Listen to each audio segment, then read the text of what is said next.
कितनी गर्मी थी बाहर यार।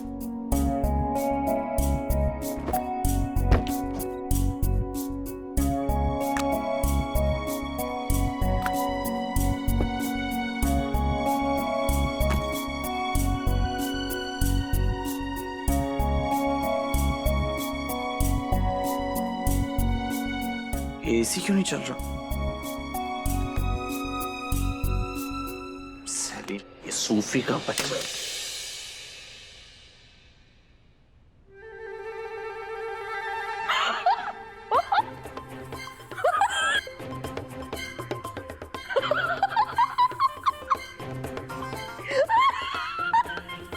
क्या हुआ गुल्लू, आप इतना हंस क्यों नहीं है? खुदा खैर करे, दुनिया तुम्हारे बारे में बिल्कुल सही कहती है सुभान। तुम सच में बहुत बड़े सच्चे इंसान हो और इसका सबूत तुमने खुद दे ही दिया है। मतलब कहना क्या चाहती हैं? मैं क्या कहूंगी, तुम खुद ही साबित कर चुके हो। पता नहीं इस घर के लोगों को क्या क्या है। अल्लाह तुम्हें बेवकूफों की नजर से बचाए बेटा।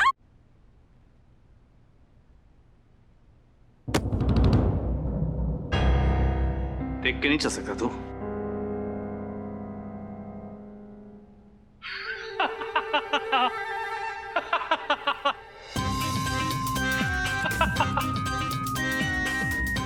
क्यों हंस रहा है? कुछ नहीं भाई, आपकी ईमानदारी देखकर हंस रहा हूं। मतलब मेरा मतलब है, एक तो पहले आप इबारत का साथ देखकर अपनी बेवकूफी साबित कर चुके थे, फिर ये जैकेट पे लिखवाने की क्या जरूरत थी? क्या लिखवाया? एक सेकंड मैं दिखाता हूँ, एक बार थोड़ा टर्न लेना।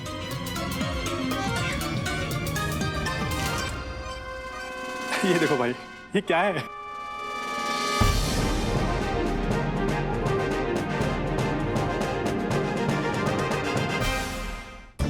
अरे मैंने तो तुम्हें उसी दिन से अपनी बेटी समझना बंद कर दिया था जिस दिन तुमने इबादत का घर उजाड़ने की कोशिश की। मैंने एक लम्हे के लिए भी उसके बाद तुम्हें कभी अपनी बेटी नहीं माना। तुम तो जानवर कहलाने लायक भी नहीं।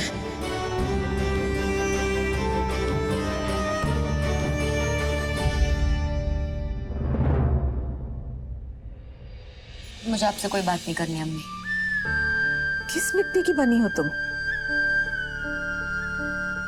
एक मन्नत है जिसने तुम्हारी जिंदगी हराम कर रखी है और तुम हमसे इस बात पर नाराज हो कि हमने मन्नू को बुरा भला बोल दिया। अम्मी, मन्नत इस वक्त मेरी दुश्मन बन गई है, मगर है तो वो मेरी बहन ही। आप उसे डांट लेते, उस पे चिल्ला देते, उसको जो कहना है कह देते, पर अपनी बेटी मानने से इनकार कर दिया। आपको ऐसा नहीं करना चाहिए था अम्मी। माना कि मन्नत आज गलत है, पर कल सही भी तो हो सकती है ना। हम उसे सही रास्ते पर लाएंगे अम्मी। अगर कोई रास्ता भटक जाए तो हमारा काम है ना कि हम उसे सही रास्ते पर लाए। आप इस तरह उसे बेदखल कर देगी, वो तो और बिगड़ जाएगी अम्मी।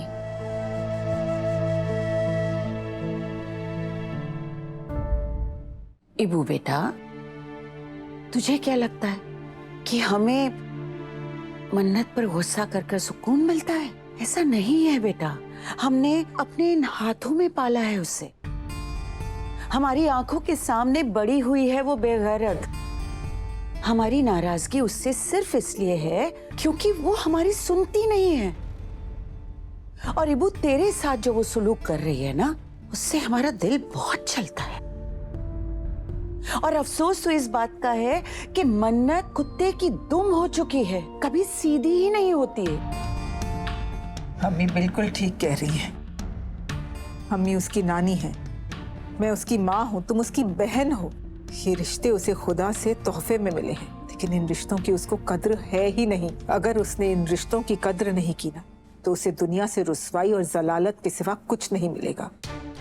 हम उसके अपने हैं, इसलिए उसे बर्दाश्त कर लेते हैं, लेकिन कोई बाहर वाला ये सब बर्दाश्त नहीं करेगा, इसलिए उस पर गुस्सा करना जरूरी है।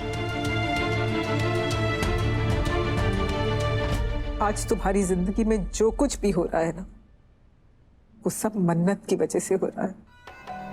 और कहीं ना कहीं मैं भी तुम्हारी गुनहगार हूँ। शायद मेरी ही परवरिश में कोई कमी रह गई इब्बू, वरना मन्नत ऐसी नहीं निकलती। अम्मी, अगर मन्नत अपने मंसूबों में कामयाब हो गई ना, तो तो मैं हैदर को क्या मुंह दिखाऊंगी? अभी प्लीज ऐसा मत बोलिए, और आप इस तरह से उदास मत होइए। मैं सब कुछ ठीक कर दूंगी। मैं अपनी मन्नू को हमारी पुराने वाली मन्नू बना दूंगी। ये मेरा वादा है आपसे।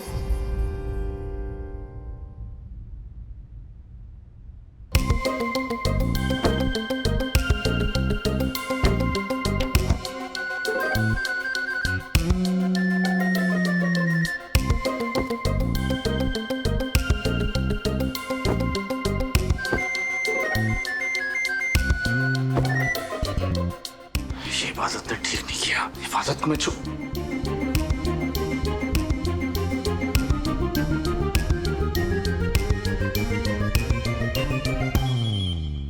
मुझे एक बात का खौफ खाए जा रहा है, अगर मन्नत अपने मंसूबों में कामयाब हो गई तो हम तो बर्बाद होंगे होंगे, उसकी खुद की किस्मत भी खराब हो जाएगी। कहीं ऐसा ना हो कि उसकी किस्मत गजल जैसी हो जाए।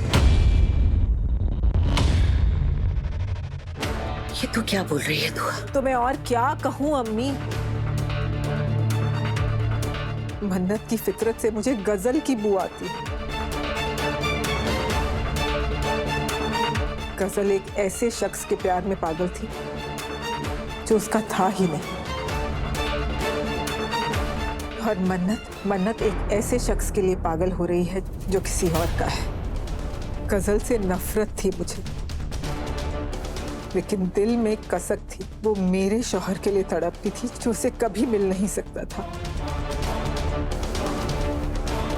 गजल की तरह मन्नत भी इबादत के शौहर के लिए तड़पती ना रह जाए, और उसका अंजाम भी वही ना हो जो गजल का हुआ था।